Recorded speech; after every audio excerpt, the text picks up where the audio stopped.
Shalom, pemirsa yang diberkati Tuhan, bertemu kembali dalam seri pelajaran Sekolah Sabat. Sebelum kita memulai pelajaran Sekolah Sabat kita atau mengerti akan Sekolah Sabat kita, mari kita bersatu dalam doa. Ya Allah Bapa kami di surga, pada saat ini kami akan mempelajari Sekolah Sabat-Mu. Kiranya Engkau membimbing kami dengan Roh Kudus-Mu ya Bapa, supaya pelajaran yang kami pelajari bisa kami mengerti ya Bapa. Inilah doa kami ya Bapa dalam Putra-Mu Yesus Kristus, Juru Selamat kami berdoa. Amin. Pelajaran Sekolah Sabat kita pada Sabat 16 Agustus 2025 berjudul Perjanjian di Sinai. Untuk pelajaran pekan ini, kita dapat membaca Keluaran 19 ayat 1 sampai Keluaran 20 ayat 17.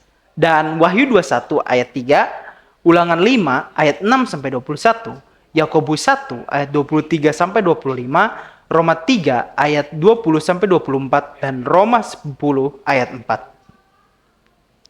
Ayat hafalannya, kamu sendiri telah melihat apa yang kulakukan kepada orang Mesir dan bagaimana aku telah mendukung kamu di atas sayap Raja Wali dan membawa kamu kepadaku.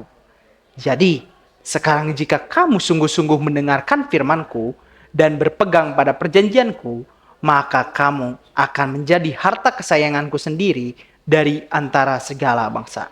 Sebab akulah yang empunya seluruh bumi.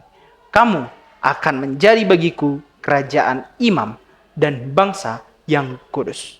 Itu kita dapat lihat dalam Keluaran 19 ayat 4 sampai 6. Saudara-saudara, kemanakah Allah memimpin bangsa Israel setelah ia membebaskan mereka dari Mesir? Apakah ke tanah perjanjian atau bisa kemana lagi? Dan meskipun secara geografis jawabannya memang benar, tapi secara teologis jawaban itu salah. Dan Tuhan sendiri yang menjawabnya. Kamu sendiri telah melihat apa yang kulakukan kepada orang Mesir dan bagaimana aku telah mendukung kamu di atas sayap Raja Wali dan membawa kamu kepadaku. Kita dapat melihatnya dalam Keluaran 19 ayat 4 dengan tambahan penekanan. Dan oleh karena itu, jawaban Alkitabiah atau secara teologis atas pertanyaan tersebut mengungkapkan prioritas dan tujuan Allah adalah untuk Tuhan membawa mereka kepada dirinya sendiri. Dan saudara, ketika manusia menjauh dari Tuhan, Dia mencari mereka dan memanggil mereka kembali kepadanya. Dan contoh terbaik dari kebenaran yang dalam ini adalah di Taman Eden. Jadi, ketika Adam dan Hawa berdosa kepada Allah, yang seperti kita tahu mereka tidak menaati perintahnya dan bersembunyi darinya, Dia mengambil inisiatif dan memanggil, di manakah engkau kepada mereka, yang kita dapat lihat dalam Kejadian 3 ayat 9. Dia selalu membuat langkah pertama.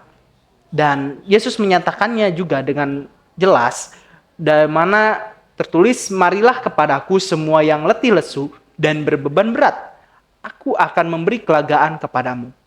Pikulah kuk yang kupasang dan belajarlah kepadaku. Karena aku lemah lembut dan rendah hati, dan jiwamu akan mendapat ketenangan. Itu kita dapat lihat dalam Matius 11 ayat 28 dan 29. Saudara-saudara, Tuhan memanggil kita semua. Nasib kekal kita bergantung pada respon kita. Dan kita dapat pelajari pelajaran pekan ini untuk persiapan Sabat 23 Agustus. Tuhan memberkati. Mari kita bersatu dalam doa. Ya Allah Bapa kami di surga, pada saatnya Bapa kami sudah selesai mendengarkan pembawaan untuk pelajaran Sekolah Sabat minggu ini. Kiranya Engkau membimbing kami atas pelajaran-pelajaran yang nanti akan kami pelajari Bapa. Dan kiranya pembimbingan ini juga dapat membuat kami mempelajari pelajaran nanti dengan baik dan penuh dengan Roh Kudus, supaya kami mengerti akan maksud dari setiap pelajarannya Bapa. Kiranya Roh Kudus-Mu selalu berserta kami dan berkat-Mu selalu bersama kami. Inilah doa kami ya Bapa dalam Putra-Mu Yesus Kristus Juru Selamat kami berdoa. Amin.